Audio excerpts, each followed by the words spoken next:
Assalamualaikum warahmatullahi wabarakatuh. Halo guys, kembali lagi bersama saya Bobby Herian. Kali ini saya ingin bikin video yang judulnya itu adalah kenapa ingin kaya gitu. Jadi ini video saya buat mungkin sebagai bahan sharing lah ya. Mungkin bisa memberikan inspirasi bagi Anda juga mungkin kita punya kesamaan, kita nggak tahu juga gitu kan. Makanya saya coba buat ini gitu kan sebagai juga bentuk refleksi diri saya gitu. Nah, ini guys, judulnya adalah kenapa ingin kaya. Jadi gini, pertama saya pengen terangkan dulu ya. Saya itu adalah orang yang hidup apa adanya gitu. Saya nggak terlalu suka neko-neko. Dalam artian saya misalnya yaitu hidup sederhana ya, hemat sederhana dan apa adanya hidup itu. Ya paling banter-banter gitu ya. Yang saya inginkan itu adalah ya barang-barang yang hobi saya yang nggak terlalu apa guys. Yang penting saya cukup bagi saya gitu. Contoh kayak komputer yang bisa main game yang settingan apalah yang lain untuk dimainkan lah gitu. Nggak mesti harus yang harganya belasan puluhan juta gitu. Di bawah 10 juta pun apa-apa gitu. Dan itu pun kalau masih bagus saya akan saya pakai terus gitu. Hanya kalau rusak baru saya ganti pakai rusak gitu. Atau yang saya inginkan hanya saya ingin punya sebuah kendaraan ya. Dalam hal ini motor aja cukup gitu. Kalau masih mobil ya. Kecuali kalau keluarga tuh saya mungkin pengen mobil yang multi purpose lah, yang bisa memuat 7 penumpang. Karena tentu kita anak akan bertambah dan juga kita mungkin nanti akan membawa juga orang tua atau mertua kita gitu kan, atau keluarga kita lainnya itu. Jadi mungkin saya menginginkan juga mobil MPV. Tapi kalau untuk saya sendiri pribadi ya, saya cukup sebuah motor ya, kayak motor saya sekarang ini ya, Yamaha Fosun yang saya beli tahun 2015 itu ya, kredit 3 tahun itu lunasnya tahun 2005 ya, Fosun yang pertama kali keluar itu model itu ya, tahun 2005 itu lunasnya tahun 2017. Saya ambil kredit 3 tahun tapi 2 tahun lunas gitu. Nah, motor itu aja bagi saya udah cukup gitu ya kan. Jadi kalau rusak saya benerin dan saya sempurnakan, dalam artian ya nggak masih harus total gitu ya, kayak sekarang ini ya, kayak shockback ke depan belakang tuh masih belum bagus, tapi menurut saya itu udah cukup gitu. Yang penting saya sudah ganti kampas rem depan belakang, lampunya sudah ada, udah nggak mesti harus pakai kayak anak-anak kinian pakai modifikasi segala macam gitu. Yang penting layak jalan dan cukup nyaman gitu. Motor itu motor tua gitu. Nah itu bagi saya cukup gitu. Nah kayak rumah juga, saya bahkan kalau saya sendiri pun saya nggak masalah numpang gitu. Asal yang saya tumpangi itu tidak keberatan gitu kan. Saya masih bisa lah saya menumpang misalnya rumah keluarga gitu kan. Tapi tentu kita juga pengen rumah sendiri gitu. Apalagi kalau kita punya keluarga. Jadi saya juga pengen rumah lah sebenarnya kalau udah keluarga lah ya. Itu minimal rumah yang layak ditempati lah gitu, yang nggak usah mewah besar gitu kan. Yang penting rumah itu cukup untuk nyaman dan bisa menampung lah gitu, dan aktivitas di rumah bisa dikerjakan dengan lancar dan tanpa hambatan gitu ya kan, di memasak dan lain sebagainya. Nah kalau sendiri pun saya nggak perlu sih rumah besar, saya bahkan sangat suka rumah bergaya Jepang gitu, sempit tapi efisien gitu ya kan. Nah, rumah kecil lagi saya cukup gitu kalau saya sendiri. Tapi kalau keluarga tentu rumah yang cukup layak lah. Nggak bagus, nggak mewah, tapi cukup layak lah gitu kan. Nah, itu kalau diri saya pribadi atau saya keluarga gitu. Nah, lalu pertanyaan kenapa saya ingin kaya gitu? Karena toh saya juga hidupnya seperti itu. Nah, gini ya ceritanya ya. Jadi, gini. Eh, Kaya saya maksudnya adalah bukan punya mobil banyak atau mobil mewah atau rumah mewah atau barang-barang mewah gitu, barang-barang branded enggak guys. Atau saya foya-foya kayak misalnya saya makan enak tiap hari, beli apapun yang mahal enggak guys gitu ya kan. Kayak misalnya makan itu ada orang yang saya suka makan kayak gitu, misalnya makan rendang, makan ayam bakar, makan apa lagi dengan enak itu saya suka. Tapi itu bagi saya tuh bukan suatu keharusan atau keinginan. Saya bisa lupakan itu semua gitu kan. Saya bisa lupakan semua. Saya makan tiap hari pun makan mie saya bisa guys gitu. Makan mie instan gitu kan. Nggak masalah gitu. Nah tadi pertanyaan saya lagi kenapa? Kalau memang begitu faktanya, kenapa saya pengen kaya gitu? Nah ini gini guys ya. Kekayaan saya maksud adalah bukan punya harta melimpah bergunung-gunung gitu guys. Bukan. Tapi gini. Kekayaan dalam artian yang saya itu adalah sebuah kekayaan, yaitu sebuah pohon yang itu punya hasil, itu berupa buah gitu kan. Jadi saya pengen sebenarnya saya pengen adalah buahnya gitu. Pohon itu kan ya sebagai sarana untuk menghasilkan buah. Cuma logikanya adalah biasanya nih untuk membuat ini analogi dulu guys ya. Saya akan sebutkan dulu analoginya, nanti baru saya akan terangkan. Pohon itu ya eh, untuk menghasilkan buah yang banyak itu kan pohonnya subur gitu. Nah, tapi itu akan susah sekali dicapai. Makanya logika sederhana kita pakai. Jadi semakin banyak pohon akan menghasilkan buah yang semakin banyak gitu. Nah, itu kan cukup gampang, yang cukup gampang dicapai, dan dalam arti bukan capai dalam hal mendapatkan pohonnya, tapi logika bagaimana buah itu bisa banyak gitu guys. Kan dengan banyaknya pohon gitu. Ya kan lebih lancar dan lebih apa istilahnya, lebih logis lah gitu dibandingkan langsung bisa juga pohonnya dikit tapi buah banyak, bisa dengan ngasih pupuk segala macam. Nah, itu adalah logika ya. Jadi ya, ini bisa berupa apa saja. Yang penting pohon itu jadi kita samakan dengan modal ini ya, kapital gitu. Jadi modal itu sama dengan pohon gitu. Nah, keuntungan dari modal itu adalah buahnya gitu. Nah, jadi apapun yang Anda lakukan ya. Maka saya katakan ya, eh, kalau Anda kerja sama orang, itu Anda tuh tidak punya pohon gitu. Jadi Anda tuh sama kayak orang yang punya pohon, karena orang itu punya modalnya kan. Misalnya Anda bekerja di perusahaan orang, nah orang itu yang punya pohonnya. Anda cuma bekerja situ sebagai mungkin pemetik buah atau pemangkas pohon, perawat, pemupuk gitu, dan hasilnya akan Anda dapatkan sedikit gitu, sesuai dengan pembagian yang diberikan oleh pemilik pohon gitu. Nah, kekayaan saya maksud lah kita punya pohon sendiri guys. Jadi kita punya pohon sendiri, artinya kita punya usaha sendiri gitu. Jadi kita punya pohonnya gitu kan. Nah, jadi kita punya modalnya. Nah, untuk itulah bertahun-tahun saya bekerja untuk mengumpulkan modal agar saya punya pohon itu guys. Pohon yang tentunya harus kuat dan cukup banyak agar menghasilkan buah yang lebat gitu. Nah, jadi kita akan ngomong mengenai peruntukannya. Jadi gini. Nah, itu yang saya bangun dari bertahun-tahun lalu gitu kan. Jadi sampai saya belajar, karena saya masih bekerja sama orang ya, tahun lalu saya masih bekerja sama orang, saya masih mencari cara bagaimana saya modal saya bisa berkembang dan artinya bisa menghasilkan yang layak gitu dan bagus gitu kan, yang buahnya banyak gitu. Jadi saya mencoba banyak investasi gitu kan. Sampai saya kerja sama orang, karena bekerja orang waktu memang saya belum mampu, karena modal saya masih sedikit gitu. Saya betul-betul mengumpulkan modal sedikit demi sedikit demi memiliki banyak pohon gitu kan. Jadi ini pohon ini dalam artian modal guys ya. Jadi Anda bisa juga menggunakan dengan teknologi pertanian atau peternakan. Anda belikan ke hewan ternak yang banyak atau kebun yang banyak, itu silakan itu. Yang penting modal itu kan bisa berupa apa saja, bisa membelikan barang gitu kan, atau usaha, apapun itu. Yang penting modal lah, ya kan. Nah, jadi saya kumpulkan pelan-pelan, akhirnya alhamdulillah sekarang meskipun menurut saya masih jauh dari hal itu, karena memang saya masih terus membangun sekarang ini, usaha mengumpulkan modal dan berusaha menghasilkan pohon lebih banyak dan buah lebih banyak lagi. Nah, karena sekarang saya ini pakai untuk trading, jadi modal itu saya gunakan usaha trading guys. Jadi ada banyak usaha lain, karena saya juga ngertinya cuma trading gitu, yang lain saya nggak begitu paham gitu kan.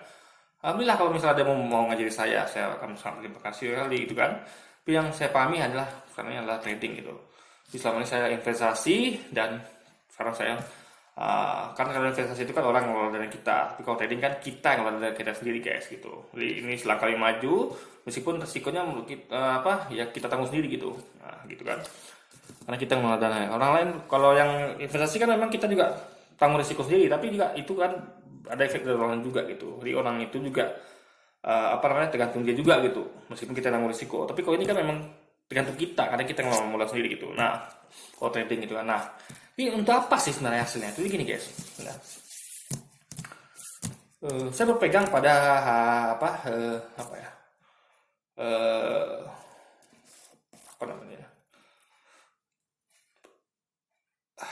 hadis Nabi yang berbunyi tidaklah seorang yang memikirkan nasib muslim lainnya ya setiap hari atau setiap bangun tidur itu adalah bagi dari muslim itu sendiri. Jadi kita sebagai muslim itu kita harus memikirkan nasib muslim lain gitu guys. Jadi ya dimanapun berada, kalau Anda tidak memikirkan mereka gitu, Anda itu nggak dihitung sebagai bagian dari mereka gitu. Makanya saya selalu ingat hadis itu guys.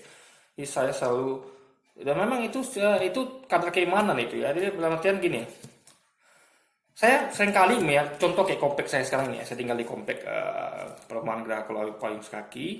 Di situ saya miris sekali guys melihat banyak pemulung ya, dari anak kecil guys, dari umur kelas 1 SD itu udah mulai itu. Jadi mereka bergerombol itu ada beberapa kelompok, ada bertiga, ada berempat, ada yang berdua gitu kan.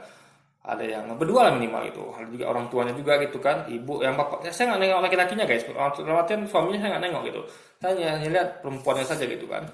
Nah, di perempuan semua itu guys gitu kan, dari mereka satu SD sampai ibunya gitu, dan mereka berkelompok, kadang dua orang satu kelompok, kadang 3, 4, 5 gitu. Itu saya sering perhatikan ya. Saya tidak melihat mereka tuh guys ya, karena saya melihatnya tentu pas naik motor gitu, ketika saya keluar dari komplek atau masuk komplek itu, jujur saya menangis guys. Saya ada sedikit sekali di dunia ini hal yang membuat saya menangis gitu. Ketika saya melihat orang lain sedih gitu kan, atau melihat orang lain menderita, saya nangis guys. Apalagi jadi ini adalah satu hal yang membuat saya menangis. Ketika saya melihat orang seperti itu ya, yang nggak layak saya gitu, anak masih kecil. Saya lihat itu apa namanya, bajunya lusuh gitu kan. Sekecil itu harus memulung, mereka membawa goni gitu guys, keliling gitu kan. Menurut saya itu satu hal-hal yang membuat saya menangis itu guys. Jadi kebetulan saya pakai masker kan, memang sekarang lagi zaman pandemi, dan saya nangis kayak gitu. Jadi saya perjalanan pulang tuh menyaksikan mereka tuh saya menangis gitu guys. Jadi saya sedih gitu, saya pengen ubah itu gitu. Nah, mungkin kalau ada pikiran kan, kenapa nggak sedekah aja gitu, kasih 5.000 atau 10.000 atau berapapun uang yang kita pegang itu bagus, dan itu kadang saya lakukan juga. Tapi menurut saya itu nggak cukup guys. Saya pengen sesuatu yang lebih guys, yang pengennya tuh pengen solusi tuntas itu. Dalam artian gak hanya sekedar ketika jumpa membeli 5.000, 10.000 itu kurang guys. Anggaplah mereka waktu itu survive, tapi kadang besok gitu. Nah, kadang-kadang kita dengan umat ini kita banyak yang membantu gitu kan, memberikan sumbangan rame-rame, kolektif gitu. Tapi alangkah baiknya kalau kita bisa sendiri gitu guys. Dalam arti setiap muslim ini adalah orang kaya sehingga mereka mampu gitu. Ini nggak nunggu harus kumpul dulu, kolektif dulu gitu kan. Jadi mereka bisa berbuat, satu orang bisa membantu dengan sangat luar biasa itu. Nah, itu yang pengen. Jadi itulah yang. Jadi begitu saya melihat hal itu guys, saya langsung menangis, dan itu bila saya kan memakai masker, jadi saya bisa menyembunyikan air mata saya gitu, sehingga orang tidak terlalu melihat kesedihan saya gitu kan. Saya apalagi kalau pakai motor saya pakai helm itu, jadi saya menangis di balik helm dan masker saya gitu, dan itu membuat saya terpacu gitu, sehingga saya makanya saya katakan diri saya tuh saya harus kaya gitu, saya harus kaya untuk bantu mereka gitu guys.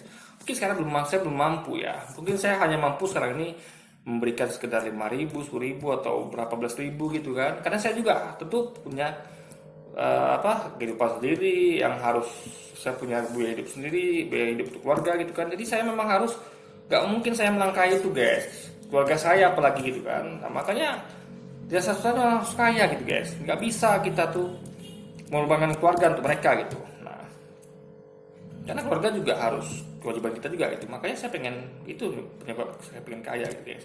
Jadi membantu sebanyak mungkin orang gitu, dan itu menurut saya sangat indah sekali. Jadi kayak sekarang saya paling yang bisa bantu, contoh misalnya saya punya barang-barang bekas, kayak saya misalnya kayak mulai hal kecil ya, kayak saya misalnya ada produksi sampah, misalnya ada sampah-sampah rumah tangga yang saya misalnya kayak beli mie itu kan ada kartonnya, saya kumpulin, atau saya ada sampah-sampah kayak botol aqua atau apa itu, bahkan kayak barang spare part komputer saya kayak kemarin tuh saya ada 2 baterai UPS yang rusak itu ya, saya kasih aja ke mereka gitu, atau koran-koran yang saya dapat yang papa saya bawa ke rumah gitu kan. Papa saya kan suka kalau ke rumah itu bawa koran gitu guys, itu saya kumpulin gitu. Nah, jadi kadang saya kumpulin karton, koran, apalagi ya botol-botol aqua gelas, pokoknya sampah-sampah itu saya pilah gitu guys ya. Dan barang-barang saya yang rusak itu yang nggak bisa saya pakai lagi, saya kasih ke mereka gitu. Nah, itu paling yang bisa saya lakukan. Atau misalnya kalau ada saya ketemu paling kasih 5.000 atau 10.000 atau 12.000 yang semampu saya gitu, itu yang saya lakukan sekarang. Tapi kan saya pengen lebih kayak gitu guys. Jadi, dan saya sempat bahkan terpikiran pengen jadi politikus gitu, karena politikus itu kan punya kebijakan dan dia pegang uang rakyat, dia pegang dana APBD, APBN atau apa itu ya, dana-dana rakyat gitu, dia bisa gunakan itu. Tapi menurut saya itu hanya untuk 5 tahun guys ya. untuk 5 tahun, dan itu pun susah. Kenapa? Karena dia berhadapan lagi dengan MPR, DPR-nya gitu kan. Jadi susah untuk independen gitu. Jadi dan tidak langsung lama gitu. Paling memang 5 tahun jabatan gitu. Makanya cara terbaik adalah dengan menjadi kaya. Kalau Anda menjadi kaya, Anda bisa sampai Anda meninggal, sama Anda menjadi kaya Anda bisa melakukan itu, membantu orang gitu guys. Makanya saya lebih memilih menjadi kaya dibanding menjadi politikus gitu. Ya kan? Walaupun politikus mungkin punya keuntungan lain, yang mana dia bisa ngasih kebijakan gimana supaya lebih syariah dan segala macam gitu kan. Tapi ya itu tadi menurut saya lebih kaya itu lebih realistis itu, dan menurut saya lebih tahu jalan untuk menjadi kaya, meskipun itu kekayaan itu datang dari Allah gitu, kita hanya bisa berusaha gitu. Saya tahu jalannya, tapi kalau Allah kasih gitu kekayaan atau tidak itu urusan Allah lagi. Nanti kita hanya menjalani jalan yang kita yakini untuk menjadi kaya gitu. Nah, kita lakukan step-stepnya dengan disiplin dan dengan semangat gitu kan, setiap hari gitu kan, yang kita yakini kita akan menjadi kaya. Meskipun kayanya dalam saya katakan tadi bukan yang seperti yang saya katakan tadi punya mobil mewah, rumah mewah, tapi ya punya pohon yang cukup banyak dan cukup besar yang bisa menghasilkan buah banyak gitu. Ini cukup lah untuk membantu orang yang seperti saya inginkan gitu. Karena itu kita lihat banyak sekali orang yang perlu dibantu di dunia ini gitu kan. Nah, itu butuh dana yang besar guys ya. Kalau tidak pakai kolektif, yaitu Anda sendiri harus punya modal besar, harus punya keuntungan yang besar, untung yang besar dari suatu usaha gitu. Dan untuk dapat untung besar yaitu harus punya modal yang banyak gitu. Nah, itu guys. Ya kan? Jadi ya itu alasan saya kenapa ingin kaya gitu. Ya, jadi terutama itu pemulung tuh saya lihat ya memang adalah Muslim. Jadi dia memakai hijab dari kecil ya, dari SD itu dia sudah memakai hijab gitu. Bahkan anak saya aja ya itu belum bisa saya didik ya, dari kecil tuh udah pakai hijab gitu. Jadi kadang-kadang anak saya tuh masih juga nggak pakai hijab gitu guys. Nah, tapi ini anak betul-betul luar biasa gitu. Kalau mereka lagi dalam kondisi susah gitu kan, harus memulung gitu. Bahkan anak saya aja kalah gitu guys. Nah, itulah. Jadi bahkan seharusnya mereka ini bisa protes gitu. Ya kan? Kami kan miskin gitu. Ya kan? Mereka itu mungkin tidak mendapatkan kasih sayang seperti anak-anak kita mungkin, karena mungkin orang tuanya susah gitu, sibuk bekerja mulung gitu kan, mereka bahkan anaknya harus seperti itu gitu, mereka kurang dapat kasih sayang saya rasa guys ya.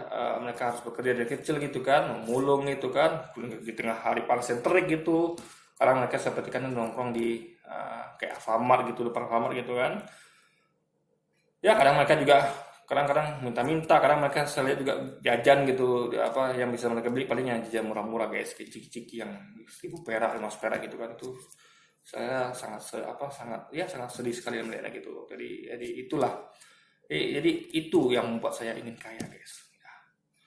Jadi dan satu lagi yang penting ya, ini kan namanya niat gitu ya.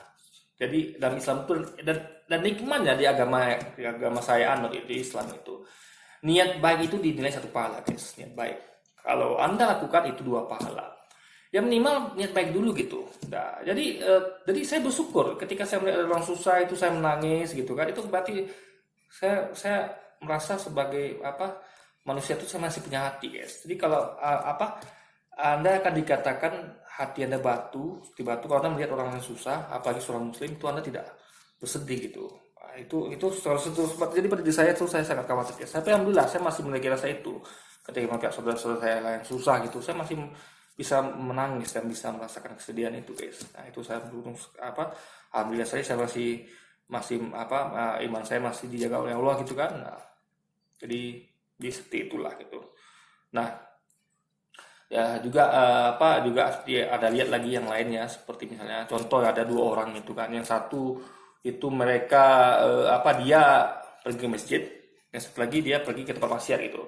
Yang tempat maksiatnya mengajak temannya, ayolah ngapain kamu ke masjid gitu, ibadah, kamu ke tempat maksiat lagi enak-enak gitu kan. Tapi yang masjid itu mengatakan udah nggak apa-apa lah, pergi aja lah, saya di masjid aja gitu. Tapi yang terjadi adalah yang di masjid ini adalah pikirannya terus melayang ke tempat maksiat. Dia merasa menyesal gitu. Kenapa sih saya masjid seharusnya ada di tempat maksiat gitu. Tapi sebaliknya yang di tempat maksiat itu merasa niatnya ya, kenapa sih saya ke tempat maksiat gitu kan? Seharusnya saya ada di tempat ibadah gitu. Jadi siapa yang diterima ibadahnya, yang dimasukkan ke surga yaitu yang di tempat maksiat guys gitu. Sedangkan yang di masjid ini masuk ke tempat yang buruk gitu kan. Kenapa? Karena dia niatnya, hatinya ada di maksiat, meskipun badannya berada di tempat ibadah. Nah, jadi menjaga niat itu penting ya. Perkara Anda tidak berhasil melakukannya itu perkara belakangan. Penting Anda niat dan berusaha bikin planning gitu kan, bikin planning dan dengan disiplin menjalankan kayak gitu ya kan. Perkara nanti berhasil atau tidak itu serahkan semua sama Allah gitu. Tapi Allah dan nilai niat baik Anda gitu. Nah, itulah alasan kenapa saya pengen kaya. Oke, ya mungkin saya sekian dulu video kita kali ini. Jadi jadi ya pesan saya juga kepada saudara saya kaum muslim lainnya, kalau Anda nampak saudara kita yang muslim lain susah tuh bantulah guys gitu. Ya sebisa Anda lah gitu kan. Makanya kalau bisa kita tuh punya keinginan untuk jadi kaya gitu, agar kita bisa membantu dengan lebih baik lagi dengan sesama kita gitu. Ya kan, karena banyak sekali di sana saudara kita yang susah ya. Bagi zaman pandemi gini makin banyak yang saya lihat orang susah guys. Itu saya beruntung masih bisa diberikan Allah rezeki yang cukup dan masih bisa sedikit menikmati hidup meskipun tetap hidup sederhana dan hidup ya apa adanya. Tapi saya tetap lebih beruntung pada mereka, dan untuk mereka yang kurang beruntung itu saudara kita ya kita harapkan lah selalu berdoa kita tiap hari supaya kita tuh diberi Allah rezeki lebih sehingga bisa bantu mereka gitu kan. Atau kita berdoa juga mungkin semoga mereka dikasih Allah rezeki lebih. Jadi kita berdoa kita telah supaya kita dikasih rezeki lebih agar bisa memberikan mereka rezeki juga, dan sekaligus mendoakan mereka agar mereka mendapatkan rezeki juga gitu. Dan saya selalu melakukan itu guys. Jadi ketika melihat tetangga saya misalnya atau mereka, saya selalu dalam hati berdoa ya Allah berikan mereka rezeki lebih ya Allah, agar mereka bisa hidup cukup dan bahkan hidup layak dan hidup sejahtera dan hidup lebih baik lagi gitu guys ke depannya ya Allah gitu kan. Nah oke, jadi mungkin sekian dulu video saya kali ini untuk topik kenapa ingin kaya gitu ya. Sampai jumpa lagi di video-video selanjutnya. Wassalamualaikum warahmatullahi wabarakatuh.